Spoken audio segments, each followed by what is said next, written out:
Hey guys, this is Not Lammers of Invoked 101, this time on the floor, and just trying to try out a new spot for filming purely for lighting. But anyway, as you can kind of guess, this is the updated 2018 February ban list Fluffal deck. This is a deck that's really cool and it has a very, very strong following.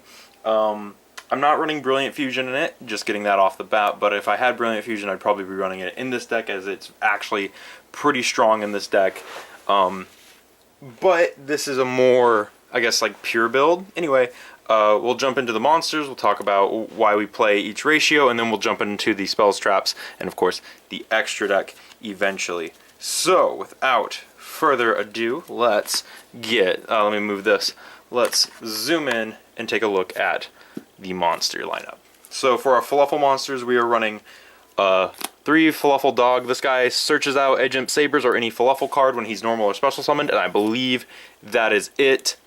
Yep, and you can only use, but you can't search himself, and he's a hard once per turn, so that's cool.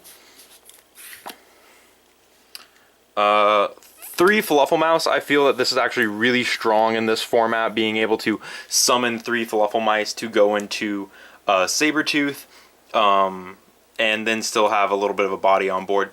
Sadly, so if you don't know what Fluffal Mouse does, is that during your main phase you can summon up the other 2 copies out of the deck when you normal summon him, but you are locked into Fright for monsters for the rest of the turn, which because it says Fright for monster, that gives me hope that they will get an Earth Link monster that can just abuse Fluffal Mouse. Or a Link monster that says 2+ Fluffal or Edge Imp monsters, so that way we can totally use Fluffal Mouse to get that thing out. But yeah, Fluffal Mouse is a really good, he's more of an extender, but he's still really good. For our 2-ofs, this is Fluffal Penguin. He summons another one out of the hand. I have been thinking about bumping him up to 3, but currently there's no reason to. He also has a graveyard effect. I believe he adds a Fluffal back to hand. I will double check. You draw 2 cards and then discard 1 card. Sorry, he's like a forget what the card's name. Dark Word Dealings almost, but he's more like a Skull Eat. So yeah, he's really good. Next 2-of is Fluffal Owl. You could play this at 3. I like him at 2. He is a poly, and whenever he's normal or special, he searches Polymerization, and then you can pay 500 and he becomes the Polymerization. So that's pretty cool. And for our last 2-of is Fluffal Sheep. He puts one from the field back into your hand to special summon himself, and then he can put another one from the field back into your hand to target a Edge Imp in your grave and special summon that. So that's pretty neat. Sheep is another kind of extender. It's more of a name in this deck, though. 1 copy of Wings, because it has the interaction with Toy Vendor. It's a really long effect, but basically it lets you draw cards. Fluffal Octo, I just think he's cute, and also, like, you play him at 1 because he can return some banished Edge Imps to the graveyard. He's also, I forgot what his first effect was, but I believe he returns a Fluffal or Edge Imp from the graveyard back into your hand. So, yeah. Fluffal Bear, I need another one. I need more. But you discard him to set Toy Vendor, and then you can send him from the field to the graveyard to add Polymerization from the grave to the hand. So, but you're always using his discard effect. And then lastly is Fluffal Cat. Fluffal Cat, when it's used as a fusion material, puts Polymerization back into your hand, and that's why we play her. And that's it for the Fluffal monsters. So a lot of Fluffals, just kind of like how it always has been. You always play just a bulk amount of Fluffals in the deck because they're the good monsters. As for Edge Imps, I currently am running 2 Chain. Chain, whenever it declares an attack, you add a Edge Imp Chain from your deck to your hand.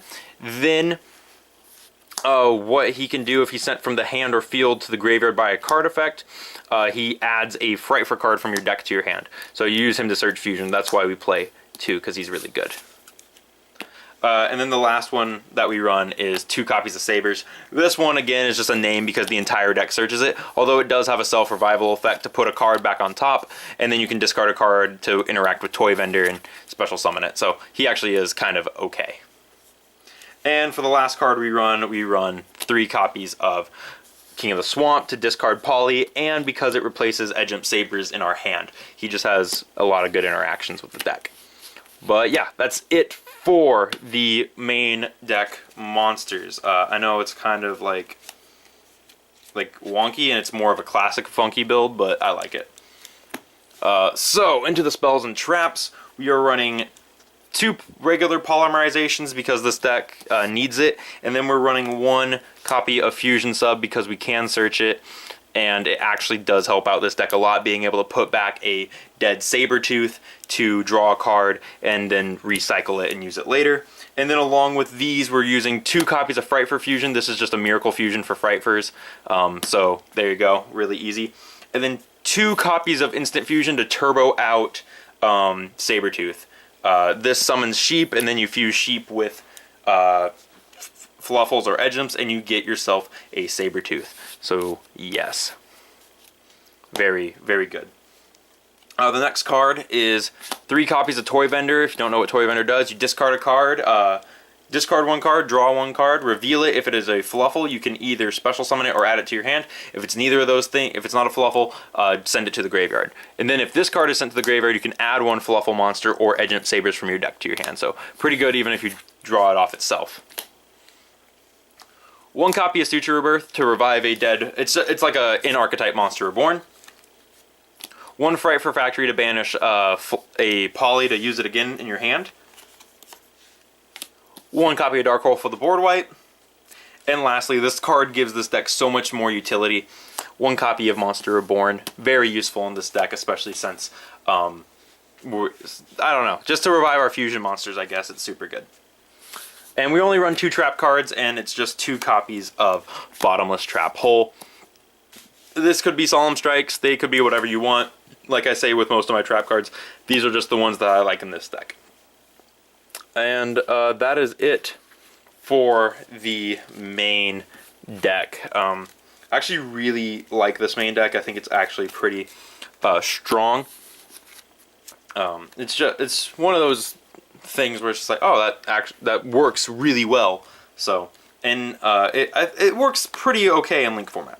So going into the extra deck, we are running 3 copies of Frightfur Sheep. This card, what it can do, 1, it's an instant fusion target, and 2, it needs, I believe it needs Edgeum Chain. No, yeah, Edgeum Chain and any Fluffal monster to summon it otherwise. Then if it's sent from the field by battle or by card effect to the graveyard, you special summon it, and it gains 800 attack. So that's pretty good. He's pretty alright. I'm running 1 copy of Frightfur Tiger because I couldn't find any other copies. This guy should definitely be a 2 of. I'm running 2 copies of Frightfur Wolf. This is your OTK machine. Right here, he attacks equal to the amount of materials used for him, and then but he really only is a 1 of as of late. So I'd take 1 copy of him out for another copy of Frightfur Tiger. 2 copies of Frightfur Kraken, my personal favorite one. Frightfur Kraken can send 1 monster on the field to the graveyard, 1 monster your opponent controls to the graveyard. Send, but it does target, but it doesn't destroy or banish or anything like that. But he can't attack directly. He can attack twice during the battle phase, meaning that as long as he can swing, he can hit twice for 2200 when he's vanilla, or at least when he's not gaining anything off the other Frightfurs. And then if he battles, he swaps to defense mode, kind of like Dante, but he has a 3000 defense, so pretty strong.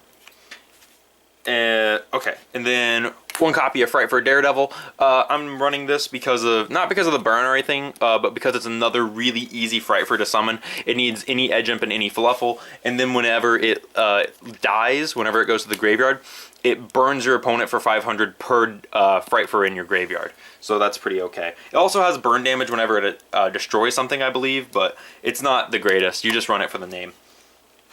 And then for the last Frightfur monster, 2 copies of Sabertooth. You could run 3 if you want. I actually recommend running 3. But 2 was what I had on hand, and I wanted to get this deck profile out. So, and even having 2 with the fusion sub is still like really useful, especially since you can fuse into this thing and make it unkillable by battle or card effects really easily. And that actually proves to be a problem for a lot of decks, especially if you can put this out and then summon back the Tiger to make it gain even more attack points. And then we have 1 Link monster in the entire deck, and that is Mrs. Radiant. This is actually fairly easy to make, especially if you do something along the lines of normal summon a Fluffal, and then use Toy Vendor. Toy Vendor summons a Fluffal, and then you just link them off into Miss Radiant, and then as long as you have like a Poly or some way to keep going, you can put monsters under it, so it's pretty good. But yes, anyway, that's it really for the Fluffal deck. This deck is fairly consistent, actually. I don't like saying actually. That's kind of annoying. But the deck has a lot of power plays. It is an OTK strategy still, and it's still a pretty decent pick for a more budget deck, especially if you can get the Brilliant Fusions in there to get the extra normal summon to get it going. You can easily put some rank 4s in here to do that kind of play, but currently in Link format, I think Fluffals don't really want to make the rank 4s anymore. They're more focused on their fusions. But anyway, tell me what you think about the deck, tell me how I can make it better, and I hope to see you guys in the next video.